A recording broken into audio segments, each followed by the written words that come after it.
খেলাধুলা যুব সমাজকে অপরাধমুক্ত রাখতে গুরুত্বপূর্ণ ভূমিকা পালন করে এমন মন্তব্য করেছেন নারায়ণগঞ্জের সিদ্ধিরগঞ্জ থানার পুলিশ পরিদর্শক ওমর ফারুক।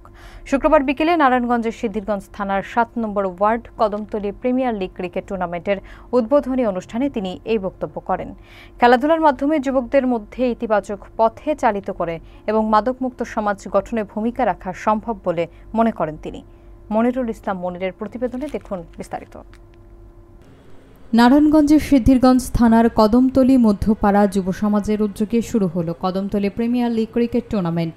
গত শুক্রবার বিকেলে সিদ্ধিরগঞ্জ থানার ৭ নম্বর ওয়ার্ডের উদ্বোধনী অনুষ্ঠানে প্রধান অতিথি হিসেবে উপস্থিত ছিলেন পুলিশ পরিদর্শক ওমর ফারুক। তিনি তার বক্তব্যে বলেন, খেলাধুলা যুব সমাজকে অপরাধমুক্ত রাখতে গুরুত্বপূর্ণ ভূমিকা পালন করে, কারণ এটি তাদের শারীরিক এবং মানসিক সুস্থতা বৃদ্ধি করে।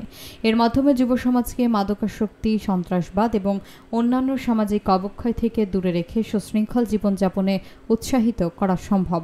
তিনি আরও বলেন, খেলাধুলার মাধ্যমে যুবকদের ইতিবাচক পথে চালিত করে মাদকমুক্ত সমাজ গঠনে অবদান রাখা সম্ভব।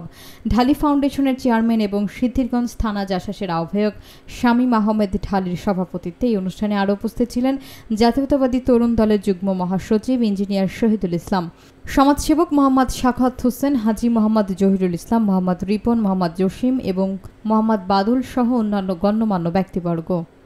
এই টুর্নামেন্টের আয়োজন করে আদিব, সাব্বির, আকাশ, রাহাত, নাফিম, ফয়সাল, চাঁদ, জামিল, শান্ত, সোহাগ, উজ্জ্বল এবং ইফতির মতো যুবকরা এই টুর্নামেন্টের আয়োজন করে।